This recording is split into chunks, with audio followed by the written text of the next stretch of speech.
Hello guys, എല്ലാവർക്കും സുഖമല്ലേ? ഞാനിന്ന് BR കളിക്കുമ്പോൾ ഒരു സംഭവം ഉണ്ടായി. അത് ഞാൻ നിങ്ങൾക്ക് വഴിയേ പറഞ്ഞുതരാം. ഇപ്പം നിങ്ങൾക്ക് ഞാനൊരു കാര്യം കാണിച്ചു തരാം. നമ്മുടെ ലോബിയിലും പ്രൊഫൈലിലും എടുക്കുമ്പോഴൊക്കെ ഒരു പെറ്റ് വരുമല്ലോ, അതിൻ്റെ കളർ മാറ്റാൻ പറ്റും. ഞാനത് ഇന്നലെ അറിഞ്ഞ്. ഇതെനിക്ക് പറഞ്ഞു തന്ന വ്രോഗിനെ ഞാൻ ഈ അവസരത്തിൽ എൻ്റെയും എൻ്റെ അക്കൗണ്ടിൻ്റെയും പേരിൽ നന്ദി അറിയിക്കുന്നു. ഞാൻ ഇതിന് ഗോൾഡൻ കളറാണ് കൊടുത്തത്. കണ്ടു, ഇതിന് എവിടെ വേണേലും കയറിയിരിക്കാൻ പറ്റും. വേണേലും എൻ്റെ തലയിൽ വരെ ഇതിന് കയറിയിരിക്കാൻ പറ്റും. ഞാനിത് BR സോളോ പോയി. ഞാൻ ബോക്സിങ് ജിമ്മിലാണ് കേട്ടോ ഇറങ്ങിയത്. കണ്ടോ ഗൈസ്, ഇവിടെ ബോക്സിങ് ചെയ്യാനുള്ള സ്ഥലമൊക്കെ ഉണ്ട്. അങ്ങനെ ഇവിടെ നിന്ന് ലൂട്ടെല്ലാം എടുത്തോണ്ട് നിന്നപ്പോൾ ഉണ്ട് റിവൈവൽ പോയിന്റിൽ നിന്ന് ആരോ റിവൈവ് ചെയ്യുന്നു. ദൂരെ നിന്ന് റിവൈവൽ പോയിന്റിൽ നോക്കാൻ വേണ്ടിയിട്ട് ഞാൻ മണ്ടയിൽ കയറി.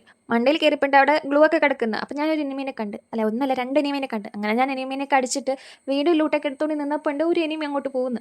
ആ എനിമീന് ഡാമേജ് കൊടുത്ത് ഞാൻ കയറി ചെന്ന് അടിക്കാൻ നിന്നപ്പോൾ ഉണ്ട് ആ എനിമി ഫ്രണ്ടാക്കാൻ വേണ്ടി വരുന്നു. അല്ല വന്നല്ലേ, ഇരുന്ന് കാണിക്കുക. അപ്പം ഞാനും ഇരുന്ന് കാണിച്ച് അങ്ങനെ ഞങ്ങൾ ഫ്രണ്ടായി. അങ്ങനെ ഞാൻ ലൂട്ട് എടുക്കാൻ വേണ്ടിയിട്ട് പോകുമ്പോൾ ഈ എനിമീൻ്റെ പിറകെ വരുന്നുണ്ടായിരുന്നു. എനിക്ക് വെസ്റ്റ് ഒന്നും ഇല്ലാത്തതുകൊണ്ട്, വെസ്റ്റ് ഒന്നും ഇല്ലാത്തല്ല, ലെവൽ 3 വെസ്റ്റ് മേടിക്കാൻ വേണ്ടി ഞാൻ വെൻഡിങ് മെഷീൻ്റെ അടുത്ത് പോയി നിന്നത് മാത്രമേ എനിക്ക് ഓർമ്മയുള്ളൂ. ആ എനിമീനെ അടിച്ചിട്ട് എനിക്ക് എന്തിന്റെ കേടായിരുന്നു? നാണോ മാനോ ഇല്ലാത്തവൻ. വല്ല ആവശ്യം ഉണ്ടായിരുന്നു എനിക്ക് ഫ്രണ്ട് ആവാനായിട്ട്? അപ്പൊ വീഡിയോ ഇത്രയേ ഉള്ളൂ. നെക്സ്റ്റ് വീഡിയോയിൽ കാണാം. ബൈ.